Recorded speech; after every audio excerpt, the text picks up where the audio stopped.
Creusons ce matin pour continuer à parler de la connaissance de Dieu qui est l'héritage que nous devons laisser à nos enfants, qui constitue la base de la foi générationnelle.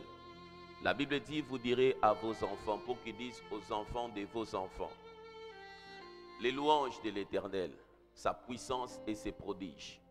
Louanges, puissance et prodiges ne sont pas des choses que nous vivons intellectuellement, mais ce sont des choses que nous vivons spirituellement au travers de l'expérience que nous faisons avec Dieu. Vous ne pouvez pas expérimenter Dieu au-delà de la percée spirituelle que vous faites. Et c'est comme ça que j'ai commencé à parler de la connaissance spirituelle. La connaissance spirituelle nous donne deux choses. Elle nous permet d'abord de voir, d'avoir accès au monde spirituel, et puis elle nous permet de participer à la réalité qui se révélait à nous. Quand quelqu'un découvre Dieu, quand Dieu se révèle à toi, c'est en fonction du niveau aussi de ta sensibilité spirituelle. La Bible dit dans Matthieu 13, 15, ils ont des yeux mais ne voient pas. Ils ont l'intelligence mais n'entendent pas. Ils ont l'intelligence mais ne comprennent pas. La sensibilité signifie voir, entendre et comprendre. C'est ton esprit qui interagit avec le monde spirituel. Et dans cette interaction-là avec le monde spirituel, les choses que tu découvres te donnent une connaissance. Cette connaissance, désormais, t'ouvre les yeux dans le monde spirituel. Tu peux voir Dieu. Quand on dit voir Dieu, c'est-à-dire que tu peux expérimenter ces diverses facettes, ces diverses dimensions. Tu peux l'expérimenter comme celui qui guérit. Tu peux l'expérimenter comme celui qui enrichit. Tu peux l'expérimenter comme celui qui délivre. Et lorsque tu vois une réalité spirituelle, tu peux participer à cette réalité. Participer, c'est-à-dire quoi? Elle peut se déverser dans ta vie en termes d'onction, de puissance. Et dès qu'elle se déverse dans ta vie en termes de puissance, tu peux connecter quelqu'un aussi à ça.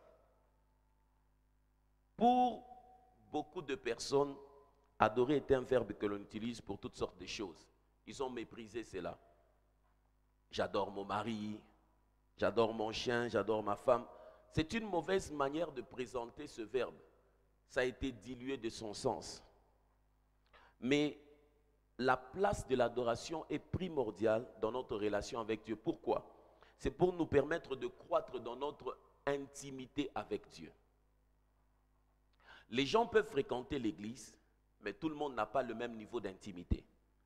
Le niveau d'intimité est fonction de la pratique de l'adoration. On ne peut pas être intime avec Dieu au même degré parce que nous ne nous investissons pas au même degré dans l'adoration. Et l'adoration est capitale parce qu'elle fait croître notre intensité avec Dieu. Et puis, la question qu'on se pose, c'est comment alors les choses doivent se passer. Lis-moi Apocalypse 4 à partir du verset 4. Apocalypse 4:4. Autour du trône, je vis 24 trônes, et sur ces trônes 24 vieillards assis, revêtus de vêtements blancs, et sur leurs têtes des couronnes d'or. Du trône sortent des éclairs, des voix et des tonnerres. Devant le trône brûlent 7 lampes ardentes, qui sont les 7 esprits de Dieu. Il y a encore devant le trône comme une mer de verre, semblable à du cristal, au milieu du trône et autour du trône. Il y a 4 êtres vivants remplis d'yeux devant et derrière. Le premier être vivant est semblable à un lion, le second être vivant est semblable à un veau, le troisième être vivant a la face d'un homme, et le quatrième être vivant est semblable à un aigle qui vole. Les 4 êtres vivants ont chacun 6 ailes, et ils sont remplis d'yeux tout autour et au-dedans. Ils ne cessent de dire jour et nuit, Saint, Saint, Saint est le Seigneur Dieu, le Tout-Puissant, qui était, qui est et qui vient.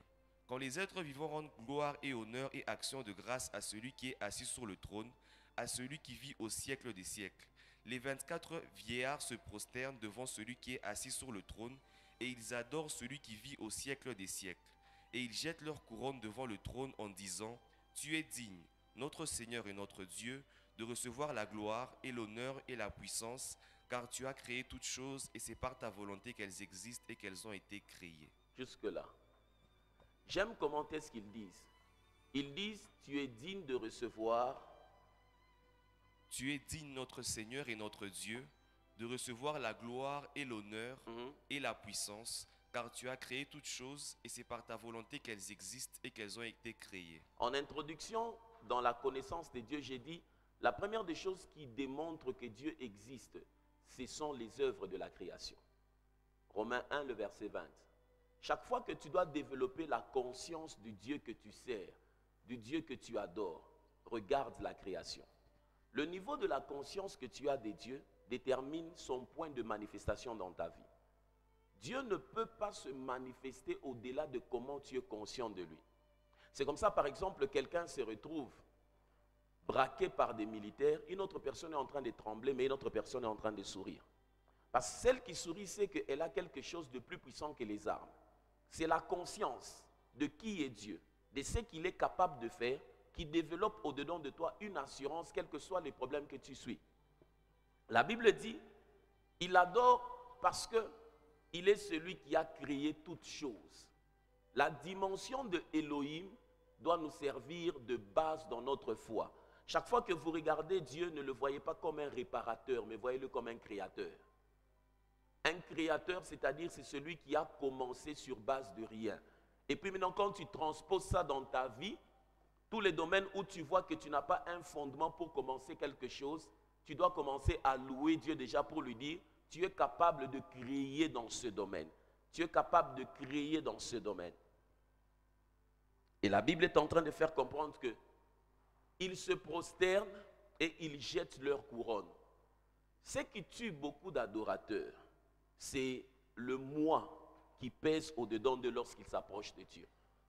Si vous voulez percer dans l'adoration avec Dieu, déposez tous vos titres. Oubliez tout ce que vous êtes.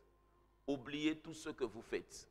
Oubliez tout ce que vous êtes. Oubliez tout ce que vous faites. Et oubliez qui vous êtes. C'est lorsque vous vous perdez dans la présence de Dieu que vous pouvez avoir accès à sa réalité. Malheureusement, beaucoup d'entre vous prennent beaucoup de temps pour des choses futiles. Dans le domaine de l'esprit, c'est ce sur quoi tu te concentres qui s'affermit et se révèle à toi. Dans le domaine de l'esprit, ce sur quoi tu te concentres s'affermit et se révèle à toi. Quand tu te concentres sur Dieu, sa connaissance va s'affermir et tu auras l'accès à qui il est. Ça s'affermit et se révèle à toi. On ne manifeste pas les choses spirituelles au hasard. Le prix à payer pour la manifestation de chaque dimension, c'est le temps que tu investis. C'est la sémence. Quand quelqu'un peut passer une journée entière, il éteint le téléphone en train d'étudier Dieu. Il étudie, il prie. Quand il sent qu'il a sommeil, il dort, il se réveille. Ce moment qu'il est en train de passer, l'esprit est comme un chiffon que l'on met dans l'eau. Il y a des chrétiens qui, quand tu prends le chiffon, tu touches un peu d'eau comme ça. Quand tu presses, il y aura quelques gouttes. Mais il y en a aussi qui laissent le chiffon toute la nuit. Quand tu presses, il y aura beaucoup plus d'eau. On ne peut pas absorber Dieu, la vie de Dieu, sa puissance, au-delà du temps que l'on investit pour le connaître. Et lorsque maintenant vous vous retrouvez face à des situations, c'est comme si on presse le chiffon. Vous restituez ce que vous avez investi en termes de temps. Quel est le contenu de tes moments de prière? Quel est le contenu de tes moments de prière? Sur quoi te focalises-tu? C'est Dieu ou c'est autre chose? Quand vous lisez par exemple Genèse 17, le verset 1 à 3, Dieu le veut. Quand vous lisez Genèse 17, 1 à 3, non, il y a un bruit dans tes baffles. Genèse 17, 1 à 3. Lorsque Abraham fut âgé de 99 ans, l'Éternel apparut à Abraham et lui dit, « Je suis le Dieu Tout-Puissant. Marche devant ma face et sois intègre. J'établirai mon alliance entre moi et toi, et je te multiplierai à l'infini. Abraham tomba sur sa face, et Dieu lui parla en disant, « Continue. Voici mon alliance que je fais avec toi. Tu deviendras père d'une multitude de nations. On ne t'appellera plus Abraham, mais on t'appellera Abraham. Mhm. Car je te rends père d'une multitude de nations, je te rendrai fécond à l'infini. Je ferai de toi des nations, et des rois sortiront de toi. Mhm. J'établirai mon alliance entre moi et toi, et tes descendants après toi, selon leur génération. Ce sera une alliance perpétuelle, en vertu de laquelle je serai ton Dieu et celui de ta postérité après toi. Je te donnerai, et à tes descendants après toi, le pays que tu habites comme étranger, tout le pays des Canaan en possession perpétuelle, et je serai leur Dieu. Tu suis la progression, comment les choses se passent. Quand tu comprends cela, c'est là-bas où tu vas te rendre compte que on ne peut pas expérimenter Dieu de la même manière parce que nous ne nous investissons pas de la même manière. C'est ainsi qu'il y a un christianisme congolais qui est très superficiel. Ils sont toujours là. Buka, Waka, Tumamoto, Vunja. Mais quand tu regardes sa vie, elle n'a rien de puissant. Tu sens qu'elle est superficielle. Regarde maintenant la progression. Relis ce passage. Lorsque Abraham fut âgé de 99 ans, Un âge n'est pas un chiffre. L'âge est un indicateur d'une saison. Dans le domaine de l'esprit, l'âge n'est pas un chiffre, c'est l'indicateur d'une saison. Chaque fois que tu vas lire la Bible, tu verras qu'on lit souvent l'âge à une certaine révélation de Dieu dans la vie de l'homme pour qui on a cité l'âge. Dans la Bible, on ne cite jamais l'âge au hasard. Quand on cite l'âge, tu verras que quand tu poursuis, il y a soit une saison qui s'ouvre dans la vie de cet homme, soit une révélation de Dieu qui est attachée à cela. Dans la Bible, quand on dit par exemple, à l'époque de tel, il y eut ceci. Il y a toujours. Ton âge n'est pas un chiffre. Dans le domaine de l'esprit, ton âge est l'indicateur d'une saison. Il y a des choses que tu dois vivre par rapport à ton âge. Mais tu ne peux pas les connaître quand tu n'es pas attaché à celui qui a l'agenda de Dieu. C'est qui? Le Saint-Esprit. La Bible dit de même, nous ne savons pas ce qui convient de demander dans la prière. Et puis la Bible ajoute, lequel des hommes connaît les choses de l'homme si ce n'est l'esprit de l'homme, et qui est celui qui connaît les choses de Dieu si ce n'est l'esprit de Dieu. Dieu a prévu des choses à chaque âge de l'homme sur la terre. Parce que celui qui exécute le programme de Dieu, c'est le Saint-Esprit. Donc tu dois commencer à être conscient de ces choses. Et c'est sur base de ces révélations-là que tu as, que tu peux bâtir la foi des autres. La suite? l'Éternel apparut à Abraham L'Éternel apparu, c'est une révélation. Aide-moi à dire révélation. et lui dit, je suis le Dieu Tout-Puissant. Automatiquement, quand Dieu se révèle, il y a des informations que tu auras. Votre foyer peut être limité, vous vivez toujours d'un salaire. Vous vivez toujours d'un salaire et vous vous plaignez. Mais le jour où vous accédez à une connaissance de Dieu, vous pouvez voir l'entreprise que Dieu a prévue pour vous. L'expansion vient de la révélation. Dans la Bible, aucune révélation n'a laissé l'homme au niveau où ça l'a trouvé. Never. Chaque fois que l'homme est entré en contact avec une révélation, il a eu l'expansion. Il est allé plus loin. Parce que ce qui bouge les limites physiques, c'est la puissance du monde spirituel. Et ce qui limite l'homme dans le physique, c'est aussi le spirituel. Quand un homme a du mal à accéder à une dimension, à une vie qu'il cherche sur la terre, c'est parce que dans le monde spirituel, il n'a pas encore eu la permission ou la victoire. Mais dès que l'homme, dans le monde spirituel, reçoit le go, le mandat, sur la terre, personne ne peut faire face à lui. Jusqu'aujourd'hui, Salomon est l'homme le plus riche, parce que dans le monde spirituel, on lui a donné la permission. On lui a donné la permission. Mais il faudrait que nous puissions recalculer. Nous ne savons pas si Elon Musk maintenant atteint ça. Mais au moins, nous savons que l'expansion de Salomon était liée au monde spirituel. Si tu veux t'étendre, si vous voulez que vos familles puissent s'étendre, il faut percer dans le spirituel. La suite. Marche devant ma face et sois intègre. Dieu ne vient jamais dans la vie d'un homme sans lui donner des instructions. Quand une nouvelle saison s'ouvre dans ta vie, à chaque nouvelle saison va correspondre une révélation de Dieu attachée à des instructions. Quand Dieu veut te faire marcher dans une nouvelle saison financière, c'est toujours le même Dieu, mais il va se révéler d'une autre manière et il va changer les instructions. Par exemple, dans la première dimension de ta percée financière, Dieu t'avait dit commence à faire l'aumône. Donne aux pauvres. Tu as fait, tu as fait, tu as fait. Mais quand Dieu veut te faire sortir de cette zone-là, il va te dire commence à donner seulement aux vieillards, par exemple. Quand une instruction change, c'est-à-dire qu'il y a une nouvelle dimension qui veut venir. Et cette nouvelle dimension qui veut venir, c'est-à-dire que Dieu est en train de t'introduire dans une autre saison. Le christianisme de beaucoup de gens, il est superficiel parce que leurs esprits ne sont pas à l'école du Saint-Esprit. On ne se développe pas dans le monde spirituel à force de travailler dur. La clé, c'est la révélation. La clé, c'est la révélation. La suite.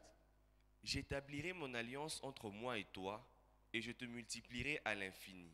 Donc, quand Dieu commence à parler à cet homme, si vous voyez Abraham avant ce contact, c'était quelqu'un qui avait au-dedans de lui le potentiel de toutes ces choses, mais il fallait que le monde spirituel le permette.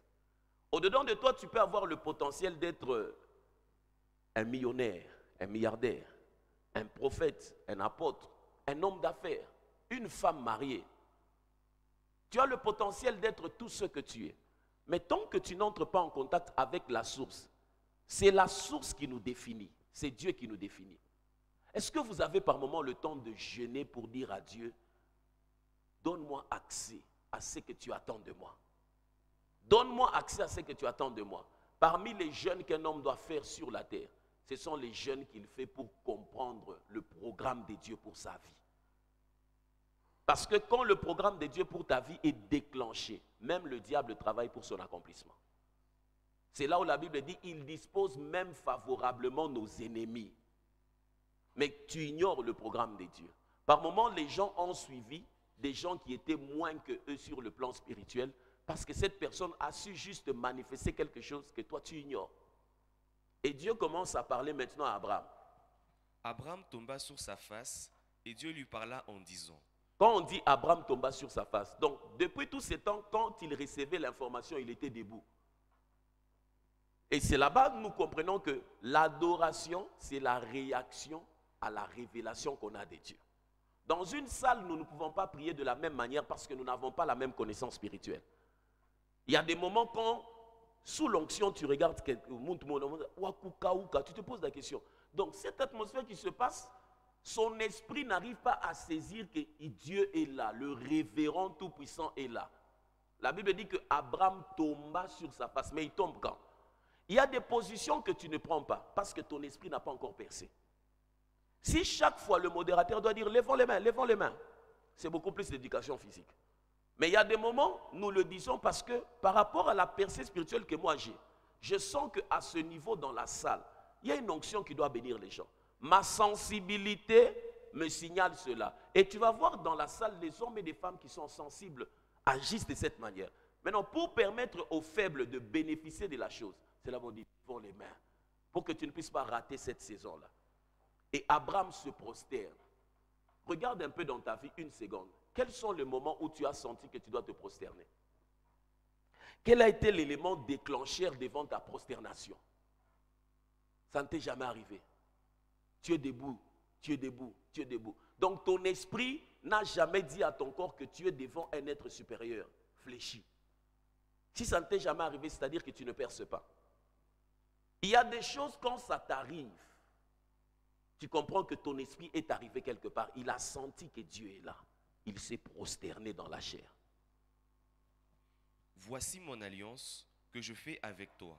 Tu deviendras père d'une multitude de nations. Yes. On ne t'appellera plus Abraham, mais ton nom sera Abraham, car je te rends père d'une multitude de nations. C'est là-bas maintenant où le programme de la vie de l'homme se déclenche. Le programme de la vie de l'homme se déclenche. Dieu lui dit que je vais conclure une alliance. L'alliance, ce n'est pas l'homme qui va vers Dieu, c'est Dieu qui vient vers toi, en fonction de ce qu'il poursuit avec toi. Donner $1000 pour entrer en alliance avec Dieu. Non, on ne donne pas des offrandes pour entrer en alliance avec Dieu. C'est Dieu qui vous appelle. Mais maintenant, quand un homme a une alliance avec Dieu, s'aimer dans sa vie correspond à se connecter à ce que Dieu manifeste déjà dans sa vie. Parce que l'homme ne peut donner que ce qu'il a. Papa Albert nous disait toujours, je vous impose les mains pour vous transmettre la grandeur. Donc dans cette dimension-là, il avait une alliance. Vous êtes avec moi? Et dans ta vie, tant que tu ne perces pas dans l'adoration, ce programme ne s'ouvre pas. La dimension de Dieu vers toi, tu ne la sens pas. Et maintenant, quand tu suis, Dieu ne touche jamais un homme sans laisser sa progéniture. Non. Quand Dieu touche un homme, il touche sa progéniture. C'est le principe du monde spirituel. Le diable n'entre pas dans la vie d'un homme et laisser sa progéniture. Non. Le monde spirituel touche toujours l'homme et ses entrailles. Le monde spirituel touche toujours l'homme et ses entrailles. Toujours. Parce que le monde spirituel veut avoir un impact à long terme. Mais l'impact à long terme, pour l'avoir, il faut toucher le présent et le futur. Le présent et le futur. Il y a des choses dont tu vas bénéficier dans le futur. C'est à cause des prières d'aujourd'hui. Ça sera une facilité. Toi-même, tu sens que je n'ai pas prié pour ça pendant ce temps. Ce sont des choses pour lesquelles j'ai prié il y a telle année. C'est ça le monde spirituel. Il touche le présent et le futur. Mais par l'esprit, on corrige aussi le passé par l'autorité et la position que nous avons en Jésus. Et lit la dernière des choses, on va prier. Je te rendrai fécond à l'infini. Là, Dieu commence à parler. Je ferai de toi des nations et des rois sortiront de toi. J'établirai mon alliance entre moi et toi et tes descendants après toi, selon leur génération. Ce sera une alliance perpétuelle en vertu de laquelle je serai ton Dieu et celui de ta postérité après toi. Je te donnerai et à tes descendants après toi le pays que tu habites comme étranger, tout le pays de Canaan en possession perpétuelle, et je serai leur Dieu. Oh, ça c'est magnifique. La révélation donne toujours des possessions. Il ne faut jamais oublier ça. La révélation donne toujours des possessions. Quand Dieu se révèle à toi dans une dimension, c'est-à-dire que sur la terre, tu auras à posséder quelque chose. Tu vas devenir maître dans un domaine. Dieu peut se révéler à toi comme celui qui guérit. Sache que devant les maladies, je me rappelle une fois, j'étais en train de prier, ça fait longtemps avec un homme de Dieu, on priait. Et la nuit, j'ai fait une vision où j'avais tenu 2 serpents par la tête. Il m'a dit, tu vois ça, dans le domaine de la délivrance, tu n'auras plus de problème. Et quand je suis sorti de cette nuit de prière-là, parce que ce n'était même pas une veille, c'était une nuit de prière, tous les cas que j'ai rencontrés jusqu'à aujourd'hui de délivrance, moi je chasse les démons, même si tu me réveilles comme ça, du sommeil comme ça, je pose la question, c'est quoi? Si j'impose les mains, les démons se manifestent. Même si j'ai mangé, même si je n'ai pas jeûné. Parce que dans le domaine de l'esprit, ce que tu n'as pas, tu n'as pas. Il faut chercher Dieu jusqu'au point où tu sens de l'assurance dans un domaine. Il ne faut pas être superficiel. Il y a, alors que l'on veut prier, il y a les mystiques qui font des jeûnes et des méditations de 6 mois. Un jeune homme dans le satanisme a voulu écrouler un bâtiment, c'est-à-dire faire un sacrifice. Ça lui a pris 6 mois de concentration. Combien? Donc, vous, quand vous marchez dans cette ville-là, janvier, février, mars, lui, il est enfermé, il a la mission d'écrouler un bâtiment. C'était un bâtiment d'au moins 30 étages, avec des gens dedans. C'était un sacrifice qu'il devait faire. Quand il est sorti dans les 6 mois, il a prononcé des paroles, il y a eu des vibrations. Ce bâtiment s'est écroulé comme ça. Le nouveau jeune homme qu'on appelle le nouveau Bouddha, vous avez lu ce qui se passe. Ce jeune homme-là est resté en concentration. Même les serpents le mordent, il ne sent rien. Le nouveau Bouddha. Mais toi là, même rester 1 heure comme ça calme, tu es toujours en train de bouger. Le monde spirituel fonctionne avec le silence. Parce que dans le lieu très saint, c'est là-bas où Dieu s'est révélé. Dieu ne s'est révélé pas dans le parvis. Le parvis, c'est là-bas où tout le monde entrait. Dans le lieu saint, il y avait encore une minorité. Mais dans le lieu très saint, il n'y avait que le sacrificateur. Et puis, il n'y avait que le sacrificateur. Il n'y avait pas de lumière, il n'y avait pas de chaises. Parce que la seule personne qui devait être debout, c'est Dieu. Et la seule lumière qui devait y avoir, c'est celle de la Shekinah lorsque Dieu se révélait. C'est la dimension de ton esprit. Tu dois quitter le parvis, le lieu saint, pour avoir une intimité réelle avec Dieu, afin d'expérimenter la lumière qu'il va te donner. C'est là-bas, quand tu rentres des choses pareilles, tu peux rentrer avec un programme pour ta vie et la vie de tes enfants. Tu peux faire un rêve de quelques secondes sur la vie de ton enfant, mais ça peut l'aider 10 ans de sa vie. C'est ça la puissance du monde spirituel. Vous êtes avec moi? Et je voudrais qu'on lise ensemble ce passage et nous allons prier. Ouvrez ta Bible. Nous sommes dans Apocalypse 5. On va lire ensemble 11 à 14. Nzambe balukakaye papa. Ce jeune homme a écroulé un bâtiment comme ça. Des gens sont morts. Ils sont morts. Ceux qui dictent le destin des hommes, ce sont ceux qui ont une place dans le monde spirituel. Quelqu'un peut se tenir comme ça, comme aujourd'hui, il a programmé un accident sur la route Likasi. Il se tient comme ça, il proclame des paroles, les démons s'élèvent. Mais il se fait aussi que toi aussi, l'esprit qui est dans le bus, il proclame comme ça échoue. Parce qu'il y a un esprit plus supérieur que lui dans le bus. C'est comme ça, tout se passe sur le plan spirituel. La Bible dit, ce que vous lierez sur la terre sera lié dans le ciel. Utilisez l'autorité. Tu ne peux pas mourir Yves et tout. Non, c'est pas normal. C'est pas normal. Lisons ce passage, Apocalypse 5, 11 à 14. Vous y êtes? Donnez-moi un amen. 1, 2, 3.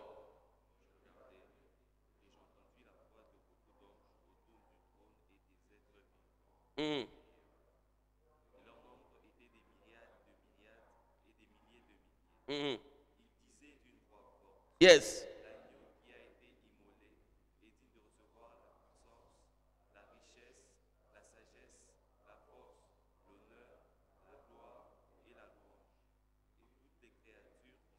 Dans le ciel et sur la terre, sous la terre, sur la mer.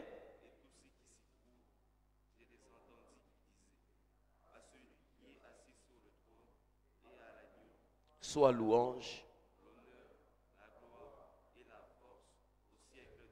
Yes.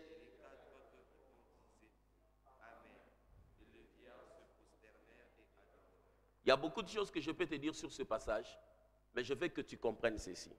La Bible dit, et toutes les créatures qui sont, 1, dans le ciel, 2, sur la terre, 3, sous la terre, et puis 4, ce sont les 4 sphères de domination de l'homme. Il y a des gens qui sont forts sur la terre, mais qui sont engloutis par les esprits des eaux. Il fait bien ses histoires sur la terre, jusqu'au jour où il se décide de voyager, il perd tout dans un bateau parce que les esprits des eaux travaillent. Ton esprit doit être capable de régner par rapport aux batailles qui viennent dans la sphère céleste. Ton esprit doit être capable de régner par rapport aux batailles de la sphère terrestre. La Bible dit, sous la terre. Quand on dit des créatures, hein, vous avez entendu? C'est-à-dire qu'il existe une vie. Quand on parle de créatures, c'est-à-dire qu'il existe une vie céleste, une vie terrestre, une vie souterraine, une vie sur les eaux. Donc, ton esprit là, quelqu'un peut aller faire des alliances, soit avec les esprits des eaux pour te renverser. Mais la Bible dit, c'est pourquoi lui, il a été souverainement élevé. Il lui a été donné le nom qui est au-dessus de tous les noms. C'est-à-dire que ça soit de la sphère céleste, terrestre, souterraine, le nom de Jésus règne dans toutes ces 4 sphères. Et quelle est la prière que tu vas faire ce matin? Je verrai que ce matin, que chacun prie pour demander à Dieu, fortifie mon homme intérieur. Fortifie mon homme intérieur pour que je sorte toujours vainqueur de ces batailles dans ces 4 dimensions. Et quand tu pries, peut-être que tu sens que votre famille est attaquée par un certain type d'esprit. Avant que tu puisses les détrôner, tu dois avoir la force. Incline-toi un peu en prière. Quand tu es en train de lever Dieu ce matin,